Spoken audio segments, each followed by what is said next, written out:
Oke, jadi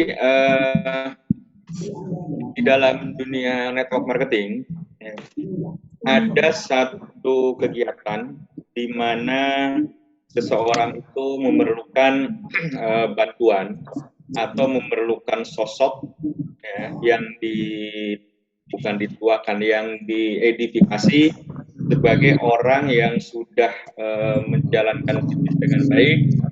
Dia dianggap sebagai orang yang bisa membantu, ya, terutama sih di sini adalah upline. Dari berbagai sisi, bisa dia itu sebagai manajemen perusahaan, sebagai upline, atau juga teman, tetapi memiliki kelebihan dalam hal-hal tertentu. Ya. Di sini dinamakan hukum ABC. Karena hukum ABC ini sebenarnya adalah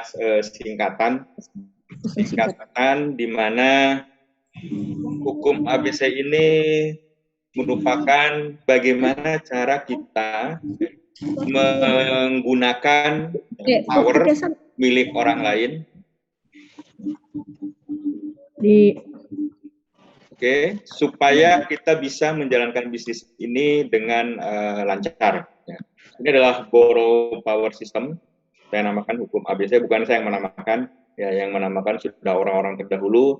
Saya hanya merimain, saya mengingatkan. Mari kita coba membahas tentang hukum ABC ini dari berbagai sisi. Setelah itu, kalau ada yang mau didiskusikan, mari kita diskusi. Syukur-syukur kalau teman-teman semua bisa mendapatkan manfaat atau mengingat kembali apa yang akan saya sampaikan ini. Jadi hukum ABC ini, ya, A-nya itu adalah singkatan ya, atau simbol dari advisor. Ya. Jadi advisor ini bisa sebagai manajemen perusahaan, bisa sebagai upline, bisa juga sebagai teman yang memiliki kelebihan tertentu, ataupun mungkin juga dari sisi skill dia sama dengan kita, tapi kita memerlukan dia karena ada sesuatu yang tidak bisa kita lakukan terhadap calon yang akan kita prospek. Nanti kita akan bahas. Ya. Kemudian B-nya itu adalah bridge atau jembatan. Nah, ini kita sendiri. Ya, jadi kita itu adalah sebagai diri sendiri, sebagai jembatan yang akan menghubungkan antara A dengan si C. Di mana C ini adalah calon prospek, customer, ya, pelanggan atau target pendengar yang akan kita targetkan untuk bisa mengetahui, untuk bisa mendengar apa yang kita ingin sampaikan. Ya. Jadi ABC ini adalah advisor, B-nya adalah bridge atau jembatan, dan C-nya adalah customer atau calon prospek kita. Saya yakin semua sudah kita laksanakan. Kita semua sudah melaksanakan hal seperti ini. Namun problemnya adalah kadang kita tidak mengikuti step by step, sehingga mungkin di tengah jalan ada hal yang kurang atau ada hal yang kurang pas. Nah, di sini saya hanya ingin menyampaikan semoga bisa bermanfaat untuk memperbaiki atau untuk mengingat kembali apa yang selama ini sudah kita laksanakan. Hukum ABC ini sangat bermanfaat ketika digunakan pada saat sponsoring atau menjual. Ya. Saat sponsoring, saat menjual, kita bisa menggunakan hukum ABC. Kemudian juga ini sangat bagus digunakan ya, untuk mereka yang tidak memiliki pengalaman yang relevan atau kemampuan untuk membuatkan presentasi. Bukan berarti tidak bisa presentasi, tapi bisa jadi ya baru masuk menjadi member misalnya, baru tahu produknya, belum menguasai dengan betul, ya, maka bisa menggunakan hukum ABC ini. Dan juga ya, ideal dalam situasi atau kondisi, walaupun si B, ya, bridge tadi, diri sendiri tadi, memiliki keahlian dan tetapi karena status dari C, ya, jadi ketika si B ini orang cukup capable, memiliki pengalaman yang baik, tapi karena status dari si C, ya, maka presentasi yang dilakukan oleh si A, ya itu bisa jadi A plan B misalnya, itu akan lebih bisa diterima oleh si C. Ini terjadi pada misalnya ketika kita mau memprospek teman kita mau bicara mengenai kesehatan, sementara misalnya ya kita dulunya juga tidak begitu tahu mengenai masalah kesehatan, kita memprospek teman kita yang dari dulu sudah kita kenal, jangan sampai nanti bilang lu dari dulu juga seperti itu, saya juga tahu hidupnya tidak sehat-sehat amat, sekarang membicara masalah kesehatan misalnya. Maka kita perlu meminta bantuan orang yang capable, orang yang mengetahui persis tentang kesehatan ini, yang tentunya belum dikenal oleh si C. Nah, apa yang harus kita lakukan dalam menjalankan atau melaksanakan hukum ABC ini? Beberapa hal. Pertama, sebelum melakukan pertemuan, tentunya kita sudah menyiapkan, kita sudah menghubungi siapa yang akan menjadi advisor kita. Di advisor kita, si A itu biasanya adalah seorang upline, sponsor, atau teman yang mengerti dengan baik sistem perusahaan, artinya dia tahu company profile, dia tahu perusahaannya seperti apa, kemudian mengetahui tentang produk, dan memiliki kemampuan komunikasi yang baik. Dalam hal ini tentunya dia bisa berbicara, berkomunikasi untuk menyampaikan apa yang kita inginkan. Oke, sebelum melakukan pertemuan, A dan B itu harus berkomunikasi, di mana A harus mendapatkan informasi yang relevan berkaitan dengan si C. Jadi ketika misalnya anggaplah misalnya Pak Kus nih, Pak Kus misalnya sebagai B, Pak Kus mau memprospek anggaplah misalnya Bupati Rengas Dengklok lah misalnya begitu. Bupati Karawang Bupati Karawang itu temennya Pak Kus. Karena teman dekat, Pak Kus merasa sungkan, Pak Kuswandi merasa tidak enak kalau memprospek misalnya teman, apalagi dia bupati misalnya. Maka Pak Kus minta bantuan kepada manajemen. Kepada saya misalnya, atau kepada Pak Leo misalnya, atau kepada Bu Maria misalnya, gitu kan, sebagai upline-nya. Nah, apa yang akan dilakukan, berarti kan Pak Kus harus menyampaikan kepada si A tersebut informasi tentang siapa yang akan dihubungi ini, siapa yang akan ditemui ini. Beliau adalah seorang bupati, hobinya ini, awareness terhadap kesehatannya seperti apa, gitu kan. Makanannya misalnya dia suka makanan yang seperti apa, sehingga si A yang mau menjadi advisor itu mengetahui persis dan tahu langkah-langkah apa yang akan ditempuh. Setelah itu kemudian tentukan tempat dan waktu, setelah disepakati, baru nanti kita menginjak ke saat bertemu. Nah, ketika mengundang, B juga harus menyampaikan kepada C, kepada customer, bahwa si A ini akan hadir.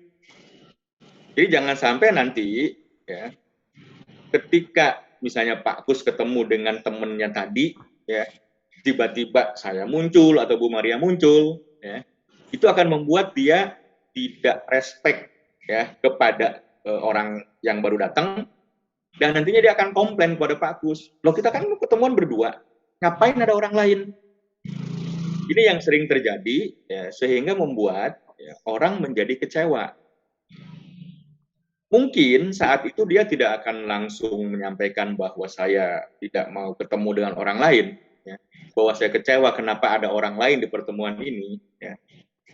Tapi ketika dia melihat ada orang lain yang datang, moodnya langsung hilang dan itu akan membuat pertemuan menjadi tidak nyaman. Mungkin teman-teman semua pernah mengalami hal seperti ini. Sebaiknya disampaikan, bahwa nanti akan datang si A itu adalah ini, jadi kita nanti akan ngobrol mengenai apa. Ketika pertemuan pun, ada teori, ada teknik yang harus dijalankan mengenai pengaturan tempat duduk. Ya, ini teori ya, supaya apa yang kita lakukan ini benar-benar efektif, apa yang kita lakukan ini benar-benar sesuai dengan apa yang kita inginkan. Si A itu kan tidak kenal dengan C. Yang kenal dengan C kan B. Ya.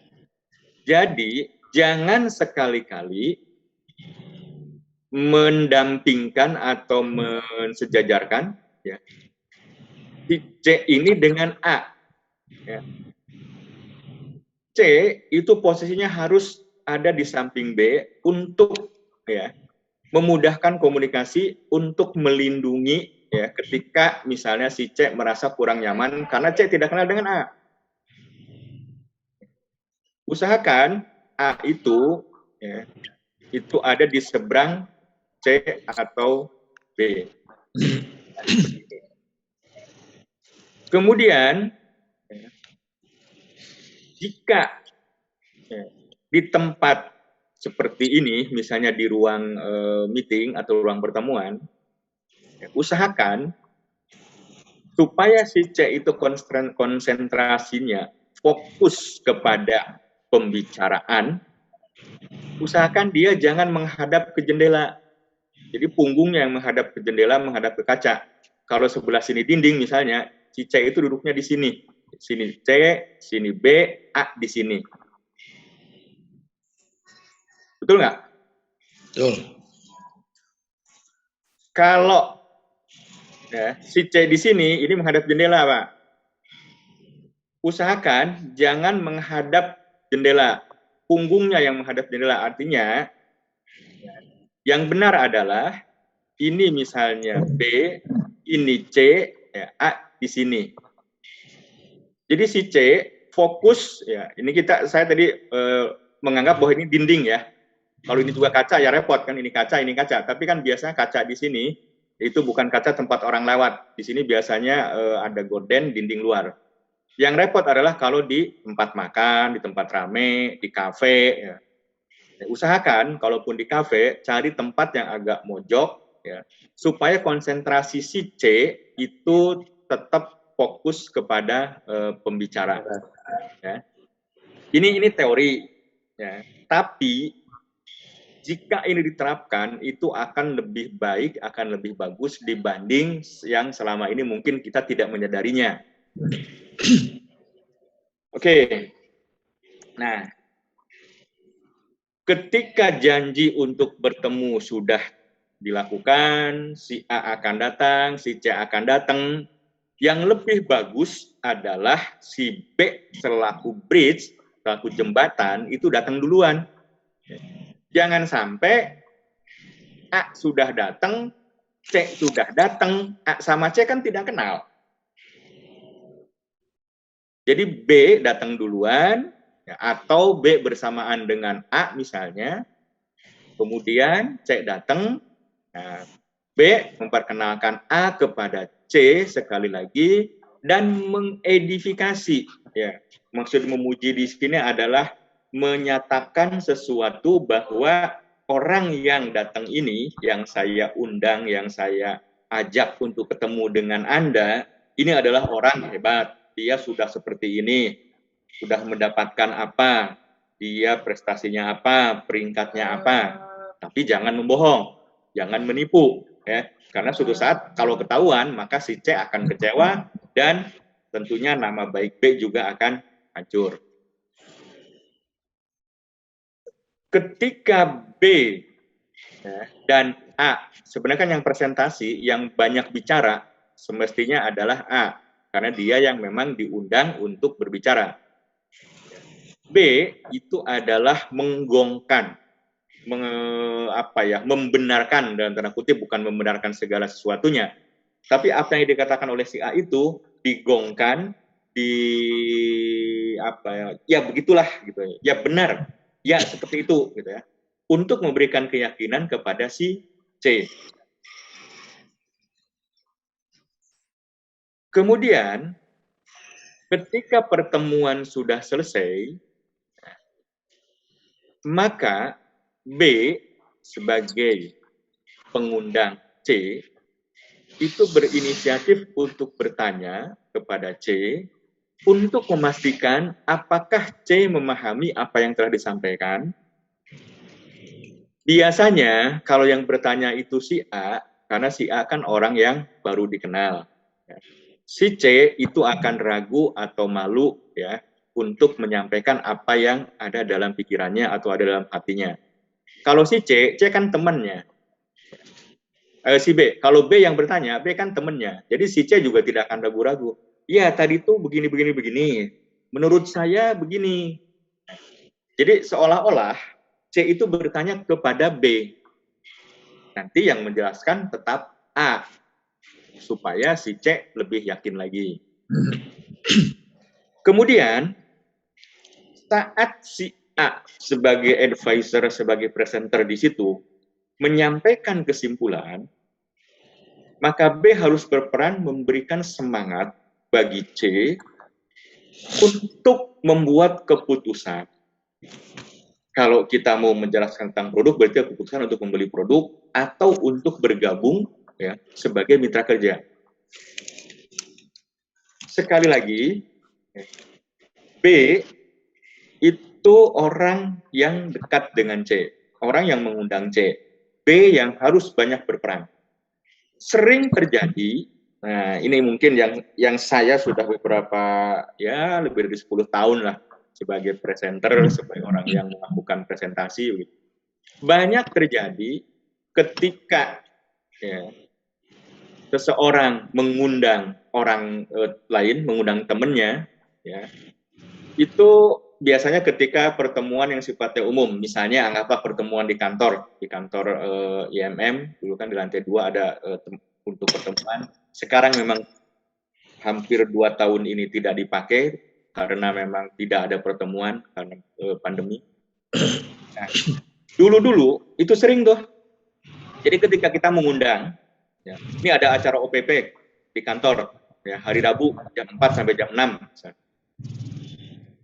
Orang member si B itu datang membawa 2-3 orang.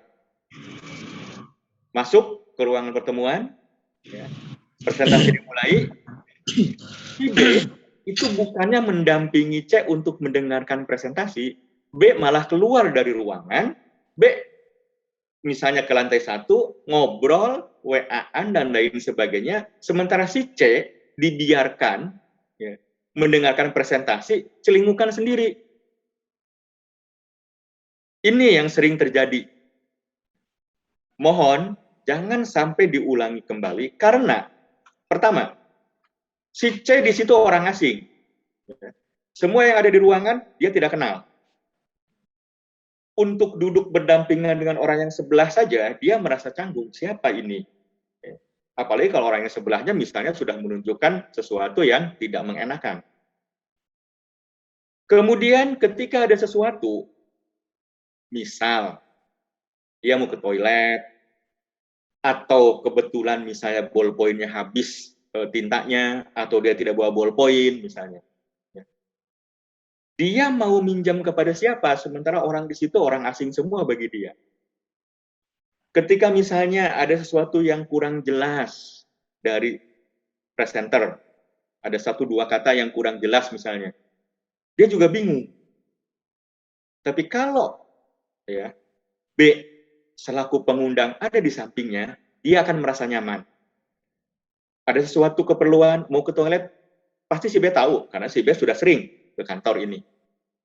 Mau pinjam ballpoint, ya, ketika si B pun misalnya tidak bawa, si B bisa mengusahakan pinjam kepada yang lain, karena si B banyak teman di kantor ini, kan begitu.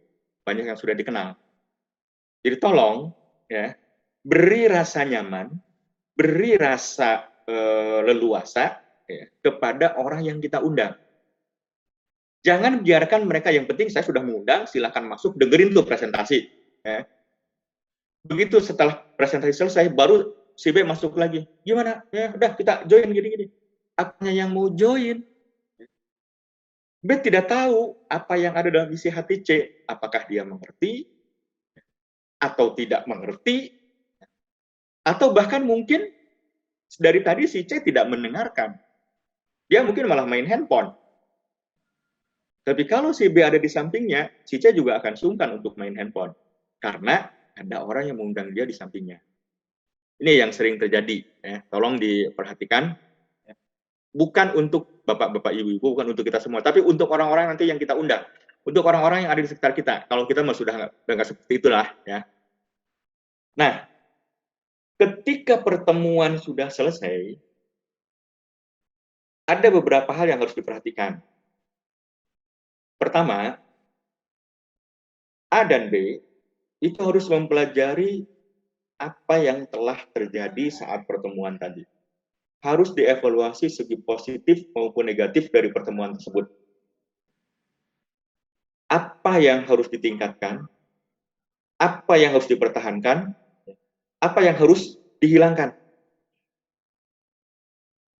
Si B bisa saja memberikan masukan kepada si A, tadi itu ketika presentasi, ya, Bapak itu atau Bapak Ibu ya terlalu banyak misalnya ya garuk-garuk kepala. Kalau menurut saya itu agak suatu hal yang kurang etis sehingga menyebabkan si C kelihatannya kurang respect. Itu salah satu contoh evaluasi yang diberikan. Atau Bapak terlalu banyak bicara mengenai ini.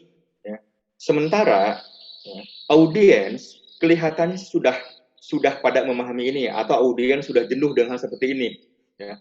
Mungkin next tidak usah terlalu banyak mengenai ini. Contohnya sekarang mengenai pandemi lah misalnya. Ya. Kita mau bicara mengenai COVID-19, mengenai corona, orang sudah jenuh gitu kan. Nggak usah terlalu banyak berbicara mengenai ini. Kita bicara dengan hal-hal lain yang menarik. Ya. Orang kalau sudah tertarik, pastinya dia akan melakukan apapun yang kita inginkan. Tapi kalau orang sudah antipati, ya, seganteng apapun, sebagus apapun presentasinya, sebagus apapun materinya, ya, tapi kalau sudah antipati, pasti orang akan cuek. Mending kalau dia tidak meninggalkan ruangan. Pasti dia di dalam ruangan menghargai misalnya presenter, tapi dia main handphone, tapi dia celingkukan ke sana kemari, akhirnya kan pertemuan menjadi tidak efektif. Nah itu silahkan dievaluasi antara B sebagai jembatan, sebagai bridge, dengan A yang melakukan presentasi sebagai advisor. Kemudian, jangan lupa, pertemuan pertama itu belum tentu goal, belum tentu menghasilkan sesuai apa yang kita inginkan. Bagus, syukur kalau memang dia sudah langsung memutuskan, oke, saya beli produk, sekian, oke, saya join, langsung isi form aplikasi atau langsung posting. Apapun yang terjadi, apakah dia beli atau tidak, join atau tidak, tentukan kapan akan melakukan pertemuan berikutnya. Ya. Ketika dia join, ketika dia beli produk, jangan lupa, ini bukan akhir dari perjuangan. Ini bukan akhir, ini bukan goal terakhir, tapi ini adalah awal. Ini juga yang sering terjadi, ya, kadang-kadang ya, pebisnis MLM itu saya istilahkan seperti tabrak lari. Ya. Jebret, tabrak, tinggalin. Jebret, ketemu, ya, closing, join, ya. Setelah join, ditinggalin. Ini juga tidak bagus. Ya. Mending kalau dia itu sudah paham betul tentang marketing plan, tentang produk, tentang perusahaan, dia bisa jalan sendiri. Kan dia juga orang baru. Mengenai produk juga baru kenal. Mengenai marketing plan belum tentu dia langsung hafal, langsung tahu, langsung ngeh gitu ya. Jadi, ya, jangan lupa, jangan sampai melakukan tabrak lari. Ketika dia sudah join, ketika dia sudah membeli produk, ini adalah awal dari ya, pembinaan kita. Kita harus terus lakukan, adakan lagi pertemuan, kapan mau diadakan, jam berapa, di mana, itu ditentukan sebelum kita akhiri pertemuan pada saat itu. Sekali lagi, closing ataupun tidak, beli produk ataupun tidak, pertemuan lanjutan harus dilakukan. Ini demi kontinuitas bisnis. Karena untuk pertemuan ke depannya bisa jadi, ya, mungkin si C sudah membawa temannya, atau si B membawa teman yang lain, sehingga semakin lama semakin banyak. Sehingga bisnis kita akan semakin berjalan dengan baik. Ada beberapa hal yang perlu diingat dalam melakukan hukum ABC ini. Jika si B ya, sebagai bridge, sebagai jembatan, belum memiliki jaringan, maka A sebagai upline tidak boleh melepaskan B untuk bertindak seorang diri, kecuali si B sendiri sudah menyatakan oke, ya dia memang sudah biasa melakukan hal seperti ini. Mengenai produk dia sudah tahu persis, mengenai marketing plan juga sudah oke. Ya. Yang dikhawatirkan adalah terjadi mispersepsi terutama mengenai sistem, mengenai marketing plan. Karena marketing plan hampir rata-rata itu tidak bisa langsung dicerna dalam satu waktu tertentu gitu ya. Harus dipelajari, harus diteliti, ya, jangan sampai nanti salah menerjemahkan, apalagi kalau sudah salah menyampaikan kepada orang lain. Itu akan berakibat tidak baik. Kemudian B itu harus selalu ingat bahwa walaupun memprospek teman yang sangat akrab, sebaiknya B itu tidak melakukan sendiri seperti apa yang tadi saya contohkan. Ya. Pak Kuswandi mau misalnya memprospek temannya di Karawang. Ya. Karena saking akrabnya, justru ya, malah agak sulit. Lalu bicara mengenai ini lu jam begini kan, kalau udah begitu susah ya. Maka gunakanlah hukum ABC ini. Ya. Carilah upline. Itu yang dulu mau direncanakan oleh Pak Kuswandi, itu akan mengundang Bu Maria ke Karawang, ya, supaya Bu Maria bisa berbicara kepada teman-temannya. Ya. Nanti Pak Kus kan tinggal menggongkan aja, menyediakan produk, nih ambil, nanti bayarannya ke Pak Kuswandi. Nah, ini sebenarnya itu adalah salah satu dari pemakaian hukum ABC. Kemudian, apa syarat seseorang menjadi A, menjadi advisor? Ya. Sebenarnya semua orang sekarang ini sudah melakukan. Ya. Cuma sekali lagi, saya ingatkan bahwa sering ya, di dunia MLM itu kan apa yang dilakukan oleh upline itu ditiru oleh downline. Kenapa orang ya, seseorang si B itu bawa undangannya ke kantor misalnya untuk mendengarkan presentasi, kemudian dia tinggalkan undangannya itu di ruangan, sementara dia pergi keluar melayap ke sana kemari. Mereka mencontoh karena dulu juga dia diperlakukan seperti itu oleh upline-nya. Nah, mulai ya, di diri kita, mari kita pangkas kebiasaan-kebiasaan yang kurang bagus tersebut. Ya.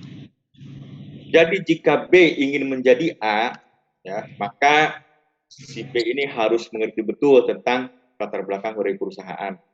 Tahu betul tentang company profile-nya, perusahaan ini seperti apa visi misinya.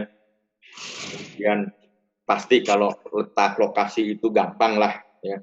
Tapi yang paling penting adalah bagaimana menjual, dalam tanda kutip, menjual ya, bahwa perusahaan ini seperti apa. Ini yang paling penting. Kemudian memahami pengetahuan produk ya, dan manfaatnya. Banyak ya, orang di dunia network, terutama leader yang tidak bertanggung jawab, itu suka melakukan overclaim.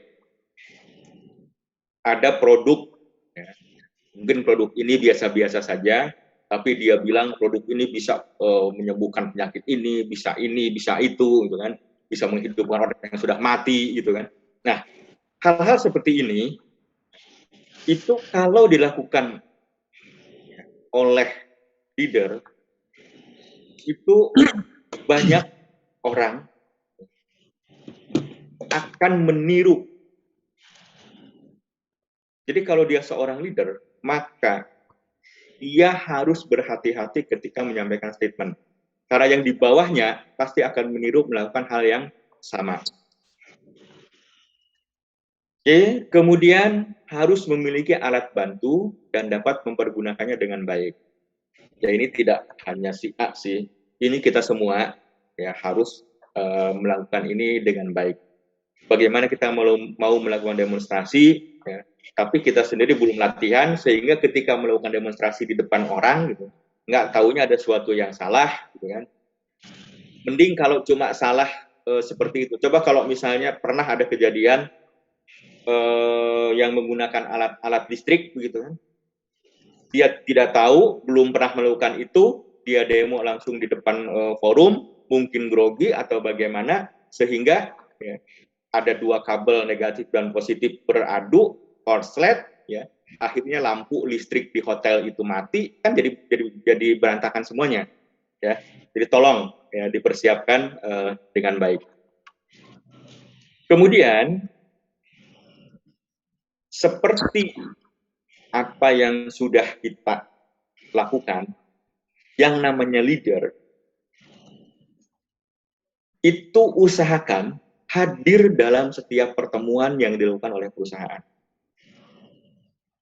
Saya apresiat di sini yang tidak pernah bolos sampai dengan hari ini. Coba lihat leader siapa di sini. Sampai detik ini, Maria tidak pernah bolos hadir di setiap pertemuan yang dilakukan. Ya. Pertemuan yang kalau dulu kan pertemuannya offline di kantor, ya. Karena sekarang kondisi tidak memungkinkan, maka pertemuannya itu adalah dalam bentuk Zoom seperti ini. Kalau kita mau jujur, semua yang ada di Zoom ini, saya yakin leader semua ya. Emang Bu Maria nggak bosan misalnya mendengarkan orang ngomong? Yang hal-hal yang saya sampaikan ini bagi Bu Maria mungkin sudah bosan. Tapi Bu Maria bukan semata-mata ya untuk mendengarkan apa yang saya sampaikan. Beliau memberikan contoh, beliau memberikan motivasi kepada jaringan yang ada di bawahnya untuk tetap hadir di pertemuan. Unuke, Pak Kuswandi, ya ada Bu Heni, saya belum tahu lagi di sini. Tadi ada Pak Cece, saya belum kenal dengan Pak Cece, nanti boleh kita kenalan ya. Tapi yakinlah, setiap kali kita ketemu dengan orang, pasti ada sesuatu yang baru yang akan kita dapatkan. Entah itu ilmu yang memang secara sengaja itu disampaikan untuk diserap, atau misalnya dari gaya bicara, atau cara berpakaian, atau apapun, pasti akan ada sesuatu yang didapat. Oh, kalau orang gemuk itu misalnya nggak bagus ya, melihat misalnya saya gemuk, terus saya pakai baju seperti ini, kayaknya Pak Agus nggak pantas tuh pakai baju seperti itu. Kan dalam hati bisa melihat, dapat hal yang baru, secara tidak sadar akan mendapatkan hal yang baru. Sebelum acara dimulai, ya, Pak Kuswandi menyampaikan sesuatu, itu kan hal yang baru. Sesuatu yang baru bagi kita, siapa yang tahu ya, bahwa rezeki itu nanti akan datang ya, lewat pembicaraan tadi dengan Pak Kuswandi tadi, yang informal tadi misalnya. Saya sampai sekarang belum tahu ada nggak kenalan yang misalnya memerlukan butuh seperti itu. Siapa tahu besok ketemu orang gini-gini. Saya tinggal coba Pak Gus, ini ada orang yang mau begini-begini, silahkan hubungi. Saya tidak berbuat apa-apa, saya cuma ngasih nomor handphone orang itu ke Pak Gus hubungi. Ya. Tiba-tiba sebulan kemudian Pak Gus transfer ke rekening saya. Nih Pak Gus, fee-nya udah keluar. Oh, enak kan? Gitu ya Pak Gus? Betul. Jadi percayalah, ya. Setiap ketemu dengan orang, pasti ada sesuatu yang bisa kita ambil hikmahnya, yang bisa kita ambil manfaatnya. Apalagi kalau memang ini terjadwal. Apalagi kalau kita adalah seorang leader. Bagaimana kita memberi contoh, bagaimana kita memotivasi jaringan kita, downline kita. Bosan? Pasti. Males? Pasti. Ya kalau bosan, kalau males, kalau misalnya tidak melakukan apapun, jangan salahkan kalau misalnya jaringan kita juga seperti itu. Sementara kan tujuan kita adalah bagaimana jaringan kita bisa solid, bagaimana jaringan kita bisa kompak, supaya ya bisnis kita bisa sama-sama jalan. Bisnis MLM bukan bisnis perorangan. Pak Kuswandi sekarang mau menjalankan bisnis IMM, jualan ke sana kemari, capek yang ada. Untung tapi mungkin nggak seberapa. Tapi kalau dengan tim, kalau dengan sistem network, itu pasti akan lebih dari apa yang kita bayangkan. Jadi kalau satu orang itu punya waktu ya 24 jam, anggaplah untuk tidur, berkegiatan yang lain ya, itu sekitar 12 sampai 14 jam. Kita ada sisa, anggaplah misalnya untuk bisnis itu adalah 6 sampai 8 jam. Satu orang itu punya waktu 6 jam misalnya untuk berbisnis. Kalau itu dilakukan oleh 2 orang, berarti kan 12 jam. Dilakukan oleh 3 orang, 18 jam.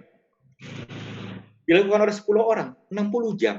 Tinggal diatur saja bagaimana cara teknis untuk melakukan bisnis ini. Itu mungkin ya kayaknya sudah habis. Oke, yang kelima, tahu bagaimana menggunakan hukum ABC dan dapat menduplikasinya pada online-nya. Itu tadi ya. Yang saya sampaikan ini sudah sering kita lakukan.